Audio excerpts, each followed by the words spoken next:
Hi అండి, టమాటా కొత్తిమీర పచ్చడి ఎలా చేసుకోవాలి ఈ వీడియోలో అయితే చూసేద్దామండి. ముందుగా పచ్చిమిరకాయలు వేయించుకుని తర్వాత టమాటా ముక్కల్ని నూనెలో అయితే మగ్గి పెట్టుకోవాలి. టమాటా ముక్కలు మగ్గిన తర్వాత కొత్తిమీరని అయితే వేసుకోవాలండి. అదే కొత్తిమీర కూడా మగ్గిపోయినాక కొంచెం చింతపండు పెట్టి తర్వాత దాన్ని మిక్సీ జార్లో అయితే వేసి మెత్తగా పచ్చడిలాగా చేసుకోవాలండి. అదిగోండి ఆ విధంగా.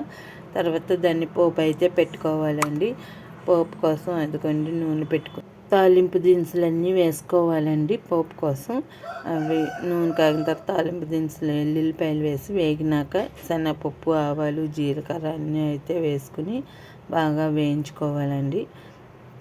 తర్వాత లాస్ట్లో ఎండుమిరగాయలు అయితే వేగినాక వేసుకోవాలి, లేకపోతే మాడిపోతాయి. అందుకని లాస్ట్లో అయితే వేసుకోవాలండి. తర్వాత కొంచెం కరివేపాకు అయితే వేసి కొద్దిగా ఇంగువ అయితే వేసుకోవాలండి. అదిగోండి చక్కని టమాటా పచ్చడి అయితే రెడీ అయిపోయింది. అన్నంలోకి అలాగే అట్లు, ఇడ్లీలోకి వేటిల్లోకైనా కానీ ఈ పచ్చడి అయితే చాలా అంటే చాలా బాగుంటుందండి. మీకు కూడా నచ్చినట్లయితే ఒకసారి ట్రై చేయండి పచ్చడి ఎలాగుందో. అదిగోండి కమ్మనైన టమాటా పచ్చడి రెడీ అయిపోయింది. ఇంకా దీంట్లో ఆమ్లెట్లు అయితే వేసుకుని అన్నంలో తినేస్తామండి మేము. వీడియో నచ్చితే లైక్ చేయండి, సబ్స్క్రైబ్ చేయండి.